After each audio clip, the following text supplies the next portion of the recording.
So Schnell Jazz Moderns and Rock Archtops have the floating bridge that you'll find on all hollow body archtop guitars, and so in that way it isn't pinned to the surface or held by anything other than the fact that it's been sanded to fit the top perfectly, and there's a lot of string tension and pressure holding the bridge on there. So if you've removed the bridge or even just replaced all the strings at once because say you wanted to polish the body or something like that,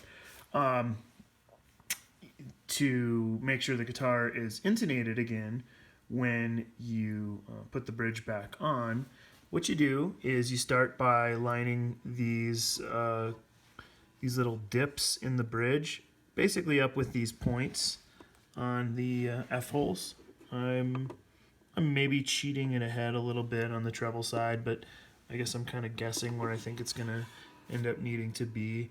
What I will do is, tend to have that bridge back just a little bit further than where I'm going to need it, so that I never put any kind of kink in my string up in the playing zone.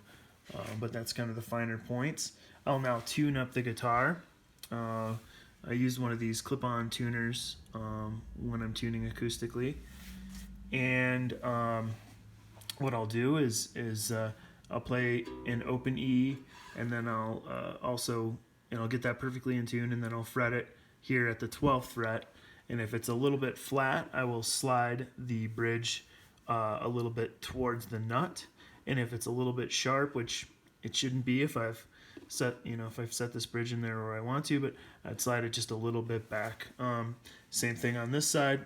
I do that with the guitar fully tuned up to concert pitch, because the top will compress and flex when the strings are under load. The neck will come to its proper relief. So I think that's pretty important to get really great intonation. You want to have the guitar fully up to pitch. And then obviously make your adjustments, check your tuning, retune, and adjust a little bit further if necessary.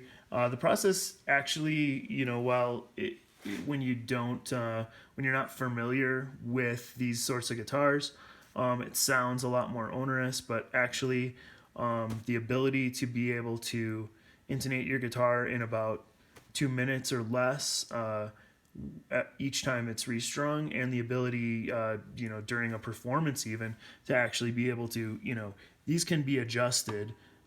It requires a pretty good amount of force fore or aft, but if you were playing and you noticed you were somehow significantly out of intonation, or for whatever reason some non-standard tuning caused some issue, you'd be able to move it around really easily.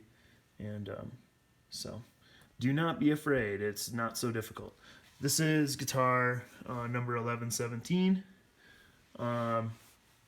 Yeah, real fun piece.